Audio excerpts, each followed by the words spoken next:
mentioned, my name is Shichi. I am a part of, I sit on the council, I'm also co-chair for Hedera. A lot of love and respect for the community. I think it's amazing how far we've come in the last few years, so very grateful to be a part. If you haven't had a chance to speak with Lehman, make sure you do. So, awesome. I am joined by two amazing members of the Hedera community, Max and Ian, and maybe I'll start with, we'll get right to it. Max, maybe I'll start with you. So you've been a serial entrepreneur for a while. Pre-Web3, now Web3. What has the journey been like, and what has the journey been like in particular with Hedera?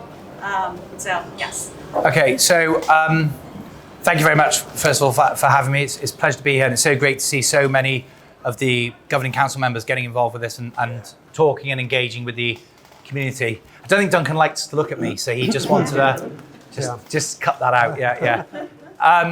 So I was working about 100 hours a week in Web2 in my businesses, building a property portfolio, a hotel chain, and a care company that provides care for young children and young adults with learning and behavioural challenges.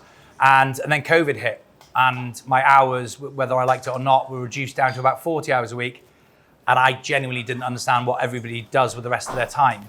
And I have a wife, and she's also my big boss. And I was doing a head-in, so she said, why don't you start a YouTube channel and talk to the camera rather than me, and get out of the house? So I did that, and I touched on at the same time, I don't look like one, but I've always been a bit of a geek. And I was looking at cryptographic technology, and I realized that it was undeniable. Technology is undeniable. It's going to change the world. It might take longer than some of us would like, but it is going to happen. It will change the world. And as I was doing this, I came across Hedera. And I instantly recognized what Hedera was, reading the white paper, and why it was so different, and why it will probably end up being what we all thought Bitcoin, or a lot of us thought Bitcoin was going to be back in 2007. And so I wanted to get involved somehow, and I had all this free time. And building my businesses, I was very fortunate to make friends with the two halves of my brain world of people, which is, geeks who live in their basements, and a lot of people who own reasonable sized companies and large companies, or have gone on to become, friends of mine have gone on to become, high ups in large companies. And if you put those two things together, you have a group of people who don't understand the technology and don't know what's going on, and you've got a group of people who fantastically understand the technology but don't understand the other human beings. And so I decided I'd bring those two worlds together. And a lot of my friends with the YouTube channel, a lot of my friends were saying, Max, can you come and speak to the board and explain to them about this? Because we feel like we're being left behind at these large companies. And so I was going in and talking to them about what they should be doing, what they shouldn't be doing, which is equally important with this technology. And then a lot of them said, well, can we hire you as a consultant? And Utopian Lab was born, where we hold the hands of these large companies and organizations from like, how many NFTs should there be in this range? What utility should they offer? Where should we be advertising? And all that kind of stuff. And all the way through to delivering that. And then through that, and I'll probably talk about it later, I formed a second company as the result of Utopian Lab, working with these large brands and organizations. Great. Well, just to gauge the interest of the audience, how many of us are builders in the Web3, leveraging blockchain in particular? Cool. Yeah. Right. Awesome. Investors? People who are here just to learn or aspire to build on it one day? Yeah? Awesome. Great. All right. Now we know. Nice mix. So, awesome. Great. So, Ian, like Christian mentioned, you are the OG of builders in the Hedera community. What, 2 billion transactions? Yeah, 2 billion transactions today. Yes. We started over 5 years ago. That's almost 10%, by the way, of 20 billion transactions. So, we used to be a lot more. So,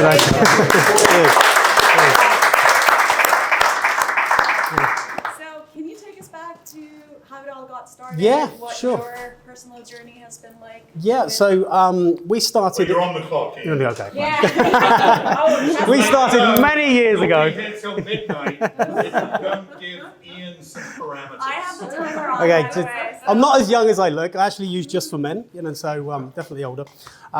So we basically started by trying to solve a problem within the ad industry. So we have a long track record with some of the world's biggest brands. We've worked with 40 of the world's biggest brands to deliver interactive advertising campaigns for them across the world, across Asia. And we basically, from the very beginning, the whole industry seems to be sewn up by some of the big players. They dictate all of the rules to the small startup players like us. So we were trying to find what niches we can play in. So we first started off in the video industry, trying to we can turn a banner into an interactive video spot. So we had a huge head start on all of the competition. But the biggest problem in the industry is that there's a huge amount of fraud and wastage and inefficiency. If you spend £100 on advertising today, digital advertising, more than 80% is wasted. Most of it goes to fraud, inefficiency, lost clicks, useless users clicking on it. So most of your budget, we always used to say like which part of your budget's working, which isn't. In digital media, still to this day, a large portion is wasted. And that's a big problem. So we actually set out, and we had been on the bad side of a couple of deals, and we kind of worked out that the big problem is that the data that we use, the data that the advertiser wants to pay us on, is usually incorrect and inaccurate. So we started by looking at, right, okay, great, this is 2017, there's a great big sort of, blockchain boom going on. How do we get in on this? How do we look at the technology? So we started researching how can we track everything on an immutable ledger so that we can use this for payment when we're talking to our suppliers and our brands. So essentially every interaction that a consumer makes when they come onto an advert and they click it, if they scroll it, if they do another action after, we track that. So that means that when there's a discrepancy, and there often is in the advertising industry, and they say, can you prove that? Can you show me that user clicked in that region? We can. And that's how we did it. That's why we have 2 billion transactions, because every consumer that uses our platform is then recorded. And that also means that all of the brands that we use, so at the moment, that's people like TikTok, we've got Amplify, we've got an Amazon Prime Video going on now. So all of those brands, they use us now, today. So we have lots of interactions with consumers, and we record those on Hedera. So we really started our use case is to solve a problem within fraud, track all of that data, then it's immutable, then people can pay us as accuracy. So that we believe we cut out about 7 of the most important dodgy frauds, because we could have a time frame, and so when somebody enters, if they click and they do a next action, we can see their whole user journey, their whole engagement with the brand, with the advert, and we can see the dropout rates, all of the standard data metrics that you have that you can do. We have them, we recorded them, and the most important stuff, the payable event, we recorded on Hedera. So every single one of our transactions is human-generated transaction on Hedera. So we solved that problem of fraud. But unfortunately, that's only one of the many problems within the ad industry. Okay, yeah. So we chipped away at that. We got a great niche, and we worked on that, and we built from there. Awesome, and we're going to do a deep dive on perhaps some use cases that you can talk about. But so I was talking with someone about it. But there's what I would call the blockchain and Web3 natives. People, I would say it's a bubble. People that understand the power of the technology. And then there's the rest of the world, right? So are there things from your own experience that you would say to people that are considering, like maybe some of the builders that are considering to build on Hedera? Like, why should they consider blockchain as a technology?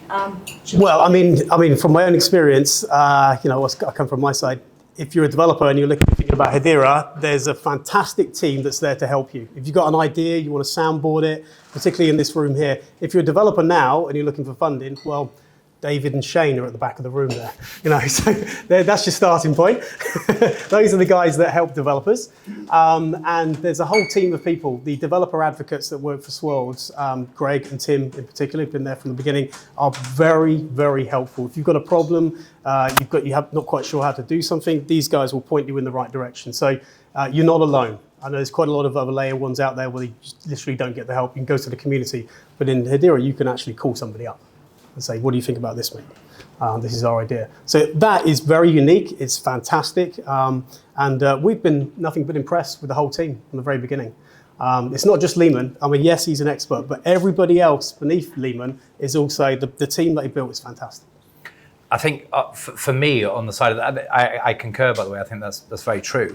But for me, it depends on what you're thinking or what you are building and how big you'd like it to be, because we're very early in the sense that the large brands that we work with don't have a clue. We go in there and they're like, "What? Tell us about Bitcoin." But as their knowledge evolves, they're going to understand that they need to be on a scalable platform. And that means that your product, your app, your dApp, whatever it might be, also has to be on that scalable platform. And we speak to a lot of brands. These brands aren't stupid. They haven't got to where they are by being stupid. And they understand that this isn't going anywhere. But they're more than happy to stand back and just see what happens and see how this plays out. And when you're talking to these large brands and banks and the like, in my experience, when I've spoken to them, they think very differently to the typical person in the sense that, believe it or not, despite what the media tells us, profit is not necessarily even in their top 10 parameters. It starts with the brand. Protect the brand at all costs. The brand, and then number 2, the brand, 3, the brand, and all sort of, and everything that feeds into that. So they're very, very nervous about people going into their shops and supergluing themselves to the floor and all that stuff, and probably rightly so, and that's a good thing.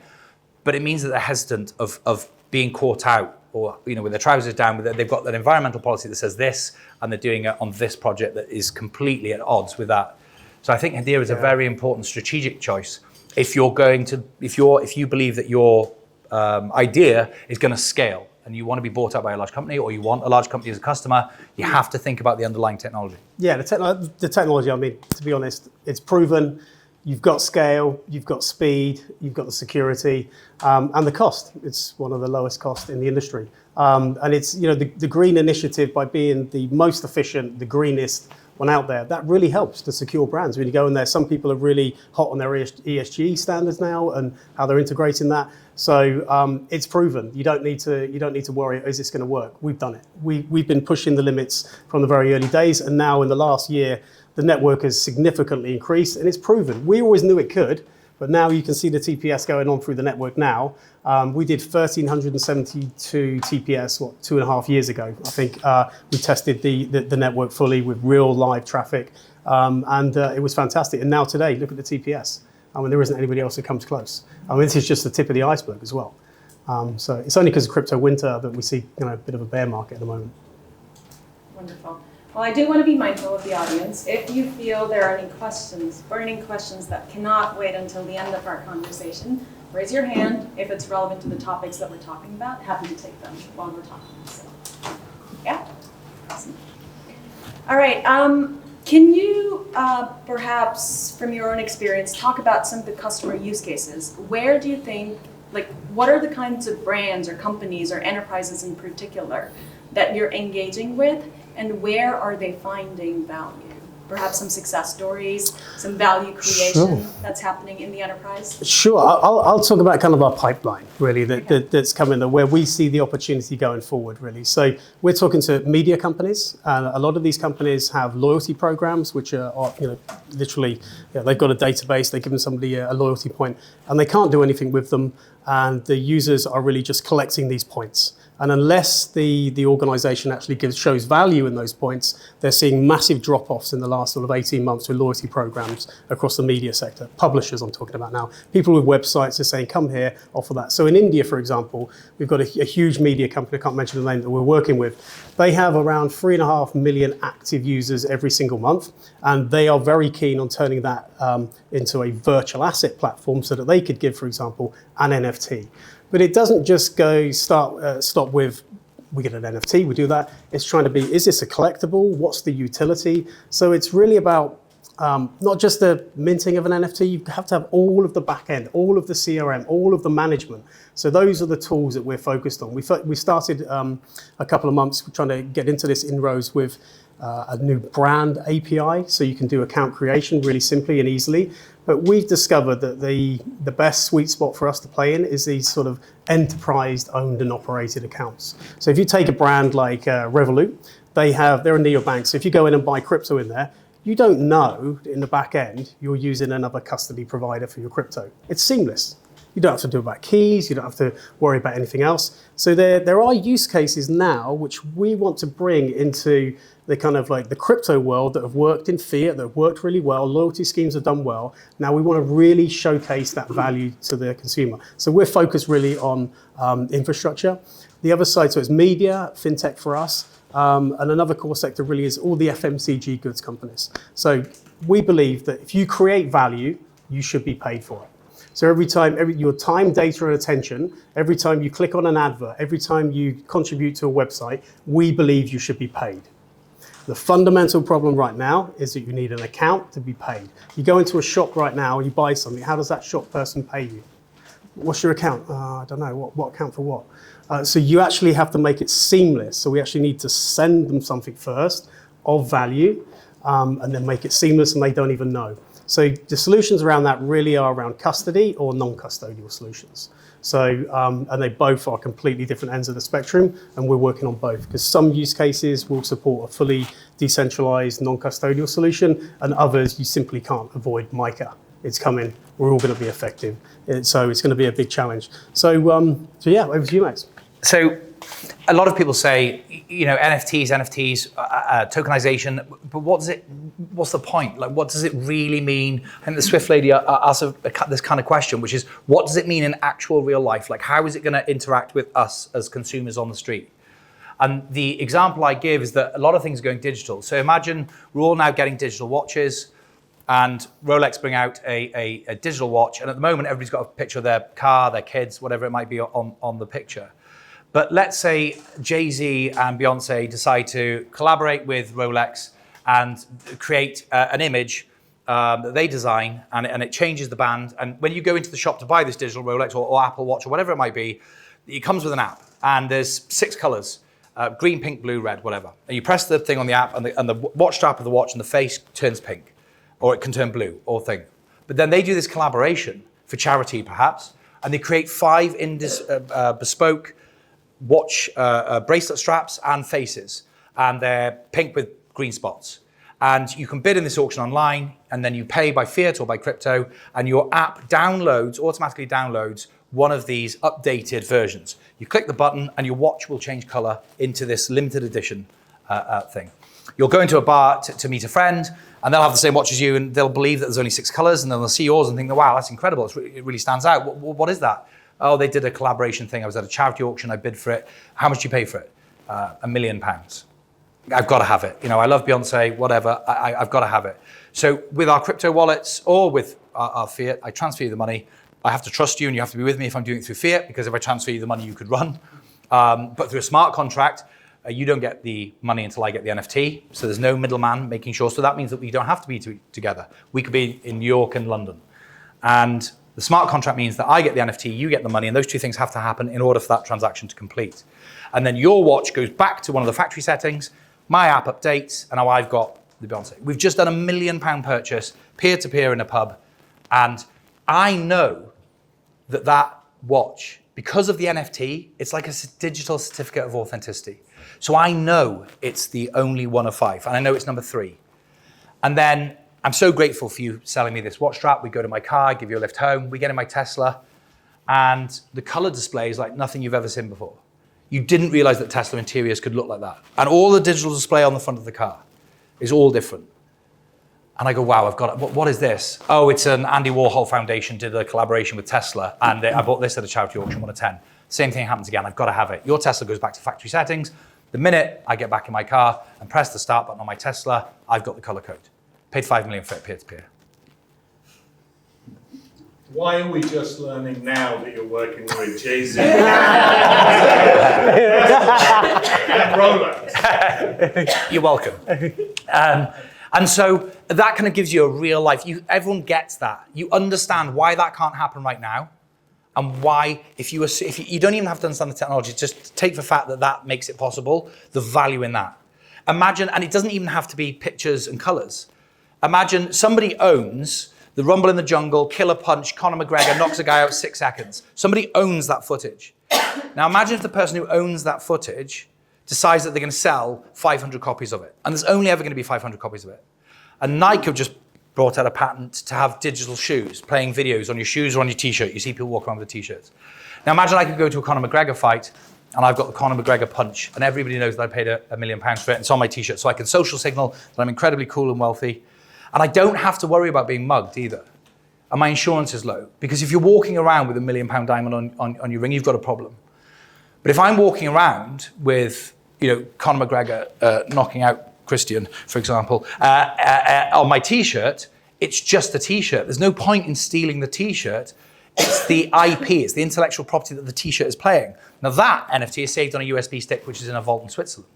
So if you steal my shoes or my £1 million watch, you've got nothing except a secondhand watch. So there are so many different facets that make NFTs so important, and brands are recognizing this. And then just very quickly, because it's important, the second half of this incredible technology is, okay, well that's all great, and it means we can sell more, but what's in it for the brands? Okay. I look better in the dark. Yeah, so do I. Cameron's going to love that. So what's in it for the brands? Did you know that of all the trainers that Nike sold last year, they only sold, 74% of the trainers sold by Nike weren't sold by them. So Nike don't know who their customers are. They know who their direct sales customers are, people who buy Nike from the Nike store on Oxford Street or whatever, and they know who their B2B customers are, but they don't know who 74% of their customers are. And at the same time, we've got $6 trillion a year worth of fraud in fake bags, fake watches, fake art, something I specialize in, fine art. $6 trillion. So if we could say you can retrospectively register your pair of Jordan Air 1 trainers, they get sent off. This is retrospectively, moving forward, they'll become with the NFT, but you can send them off to services, a company that somebody in this room might start. We will authenticate your trainers, and then we'll create an NFT attached to those trainers, perhaps even NFC, near field communication, which is a whole different conversation. And with that, you have to register who you are, where you are, and you want to because you want to be able to sell that trainer in the future and prove that it's real. But then all of a sudden, the Nike database knows who you are. So they could all of a sudden, they've got all this information that's good for you and good for them, if you want to provide it. And it'll just do away with fraud. You won't be able to get away with wearing fakes because it'll be so easy to prove that they are. You can imagine, Go ahead. You can imagine every single product that a brand produces can have a bank account-like extension. So that's the key to this. So if the brand has got a direct connection. At the moment, the problem where they suffered in Web2 simply was that they lost the customer. They were just part of this chain, trying to reach them. It was Google and Facebook that owned the customer, not the brand. So in Web3, they don't want that. We've now seen, trying to convince them about new solutions, that this is going to be better for this way. They're all interested in data and making more money.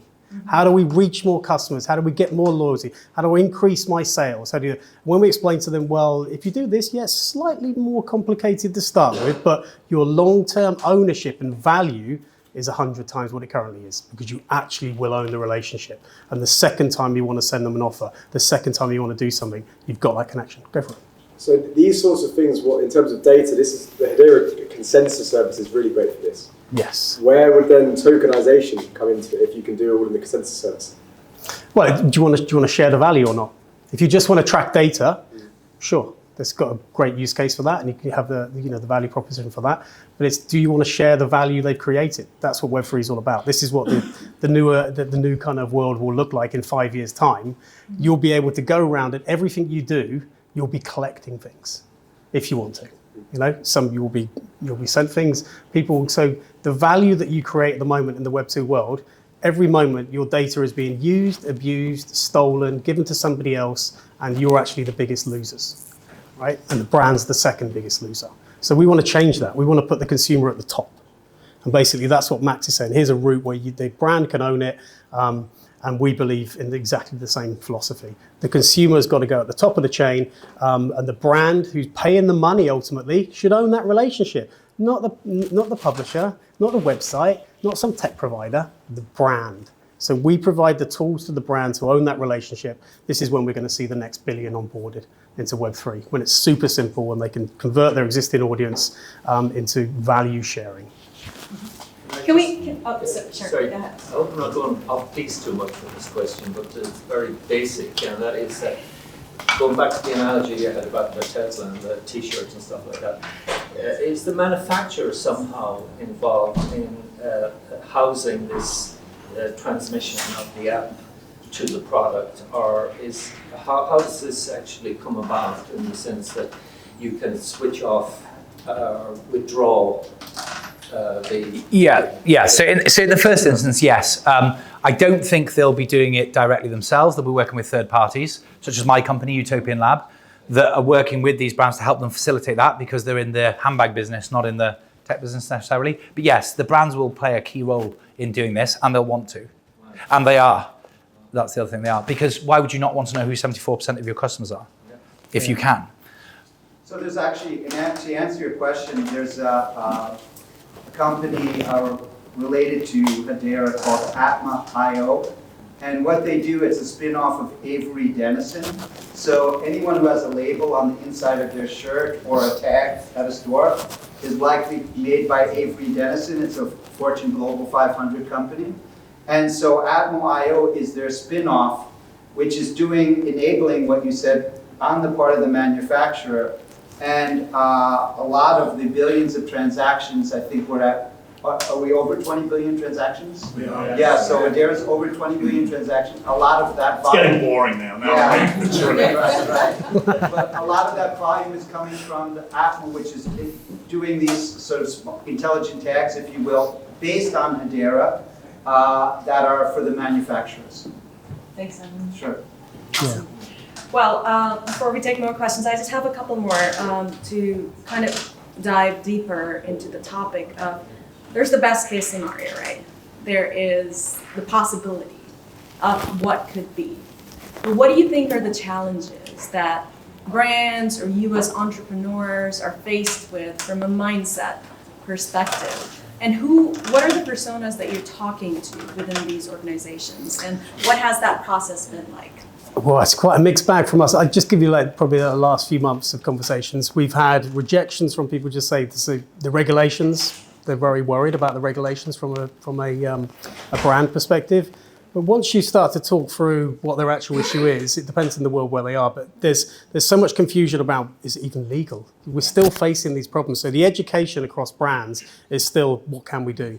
A lot of them will experiment. In every brand's budget, they have an experiment in the sort of line, which is usually somewhere now between 2 and 5% of the total budget, where they'll just kind of have guys, let's try this, and then they analyze it. And what we've seen is that many guys will try, they'll have a go, they'll have a 5, they'll have a 10K try, but we're trying to convert them into, how can we make this into millions? How can we open this up to more? We find a few challenges with literally the onboarding. How do we get them on board? How do we get that account into their hand? So like I say, we're working on a solution where you can receive an asset and you don't need to know anything about crypto.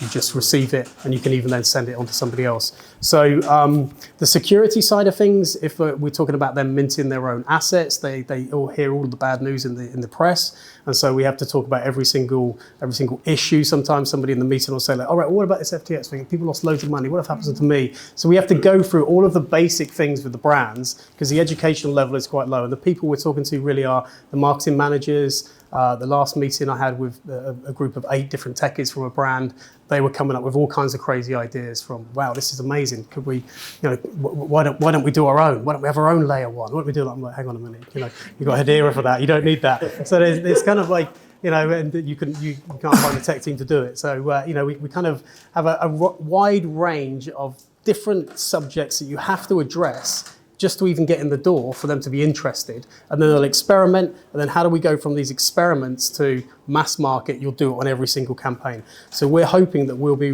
launching different campaigns where at the end of every single campaign, someone will easily simply click a link and receive their asset.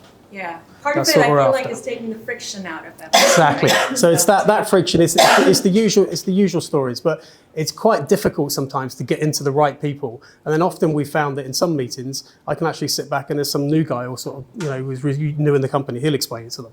And that's usually the best. If their internal team gets buy-in, and you have to go through these various levels of influencers within a company to get to the most senior people. But sometimes the board are very interested. We'd like to understand. So every different brand is different, but the marketing person is usually the person who's clearing the budget. I think cryptographic technology has got a bit of a PR problem that will change over time, in that our experience with institutional investors, brands, companies, and even members of the public, there isn't too much, which is a shame at the moment, particularly for Hedera, that there isn't a differentiation between crypto and the technology. Because at the end of the day, it's a software that facilitates things to happen. But it has this other element.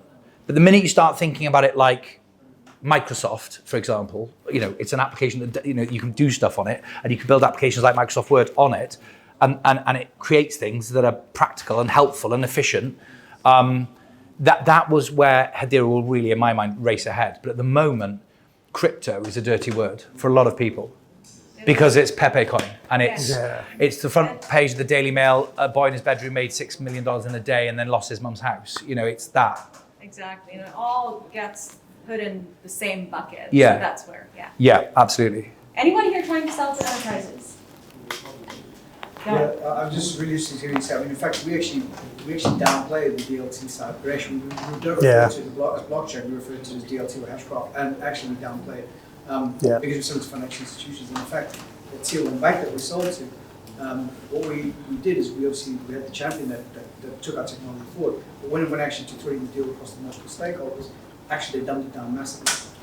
Because they were interested about is the efficiency that we were going to provide them, of course the cost saving. So when we talk about sustainability, which as much as we want, we can talk around how clever we are, around the technology which we used to do in the beginning. We weren't interested. Yeah, we had our first ever pitch meeting to a company that turned over just over $13 billion last year, and the meeting had been delayed, so we got quite friendly with the lady at the front desk, and then she took us up to have the meeting. And just we're going up, she said, "Don't mention the word crypto." And then we walked in. Don't mention the word crypto. Yeah. That's where we are. Awesome. Well, how are we doing on time? If there's maybe one or two more questions, and then we'll have another 30 minutes of networking, and then we get booted out at 8 p.m. I just say one more thing then, just for questions, because this is quite good, is that it isn't just us and big brands, it's also peer-to-peer. So, and I was thinking about this the other day, if you imagine, if you had like a GoFundMe page, to the best of my knowledge this doesn't exist yet, but if you had a GoFundMe page and YouTube and they had a baby, and then you add NFT and Hedera into the mix, you could have young people, old people, whatever, creating videos of themselves in much the same way that Justin Bieber was found. And they create videos and they come up with a business plan themselves. And they say, I'm looking to raise $100,000 to launch my career. And rather than having a large company take 90% of my revenue and I get 10%, and we've heard all those horror stories, hashtag free Britney. And instead of that, I'm going to sell 10 NFTs worth $10,000 each. And for that, you get this original artwork of my album, you get my first album for free, but you also get 5% of any of my future royalties. Can you imagine if you'd had that opportunity with someone like Beyonce, what that would be worth today, if you were earning 1-2%? And now, of course, most people won't succeed, but how fantastic for the people who genuinely like the music, that they can support that person directly.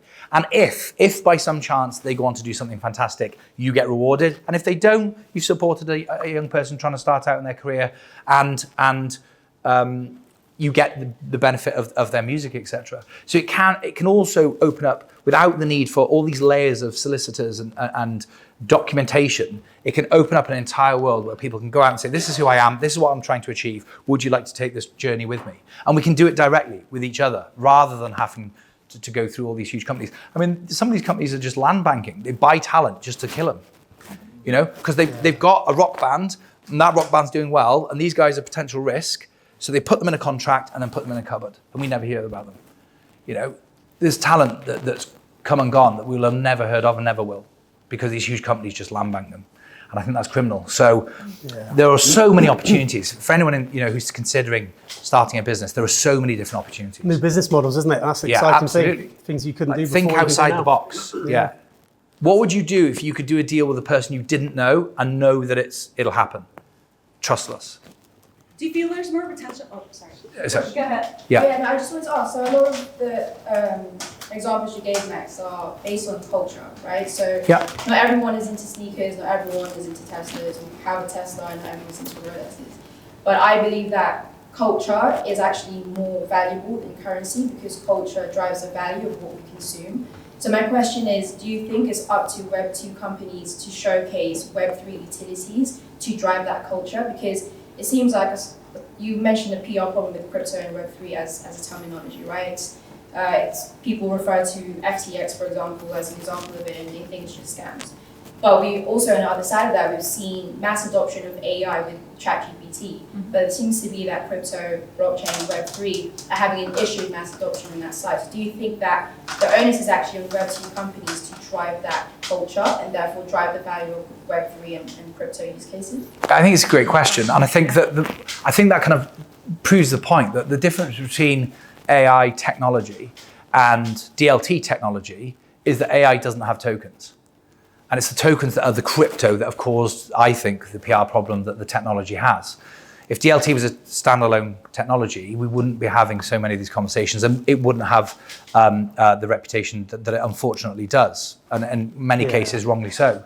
But to answer your question, I think that it's going to come from both ends, because you've got a bit of a chicken and egg. What do people want, and what are we going to supply? But I do think that it is the Web2 companies that will lead the way. Generally speaking, that's normally what happens. We all think we're independent and have our own mind, but generally speaking, we get told what to buy. Yeah. It's true. And it works. This guy's made a lot of money doing exactly that. So I do think that Web2 will lead the way, and it's the easier way to do it too, because if I was missioned with onboarding 1 billion people to Hedera, as Ian said earlier, then far easier to get Johnny Depp to do something like the NFT project he's done, unfortunately, on Ethereum for now, through Snow Crush. He sold $9 million worth of NFTs, digital content, in 3 minutes. And someone was tracking the purchases, and 97% of the people who bought those NFTs had never bought an NFT before or owned a crypto wallet. So do you want to try and move an entire herd one by one, speaking to each of them, or do you want to just go and have a conversation with the shepherd? So it's about people like Ian getting into those big companies and getting them to see what we see. And then once that goes live, it will just open the floodgates.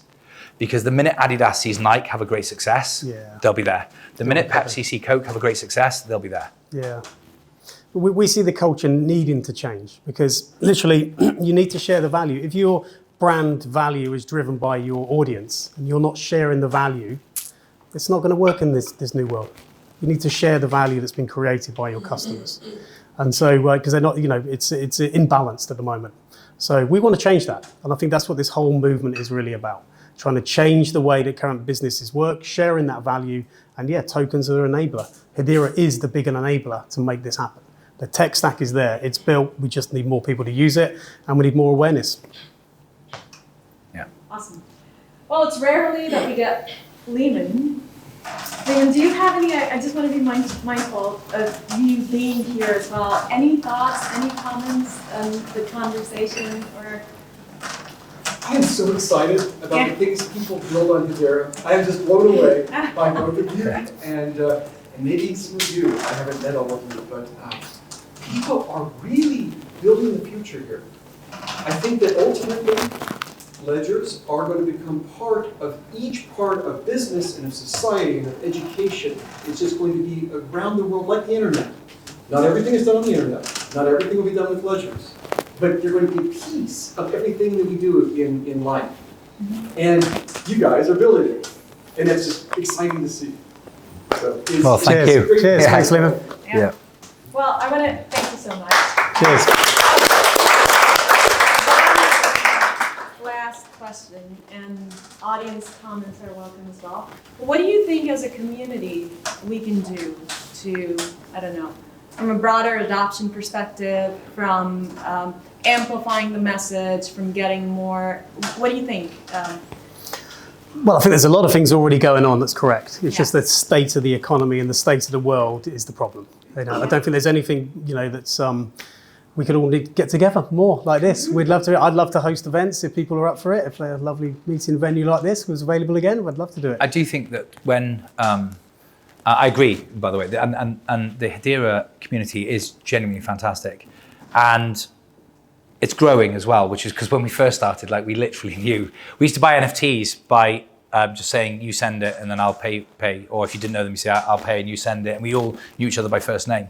And so that's really changed, and that growth is mainly good, but has some bad too. You know, there are some bad actors, and if you think of it as like a village getting bigger, everyone knows each other in a village, turns into a city. It takes all types of people to fill a city. So there are downsides to that too. But I think to answer the question, that it's just support really. So if we go live on Hedera, mintcondition.com is the NFT marketplace that we're launching very shortly, and when we go live with a brand, we need that to be a success. We don't just need, we want, of course, from our perspective as Hbarbarians, we want new people to come into the ecosystem, and we're encouraging that wherever possible. But we also need that ecosystem to be encouraging and welcoming when they arrive, but also to support purchases and products if they want to. That's important.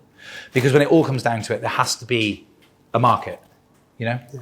You can have all the technology you like, but if nobody's using it, it's for nothing. So go to mintcondition.com and buy some NFTs. Yeah, exactly. Do that. That's all we need. They're good for you. Well, like I said, you both are a very important part of our community. Thank you for everything that you do, thank you. how you show Cheers. up. And I guess, as much as I'd love to continue the conversation, it's time to wrap up. Yes, and we can continue this conversation. Yeah, in the come on, next chat. half hour of networking. That's still a lot of pizza, right, Yeah. Duncan? Excellent. Yeah. Great. No, it's gone. It's gone. Oh. Cheers. So thank you very much for coming.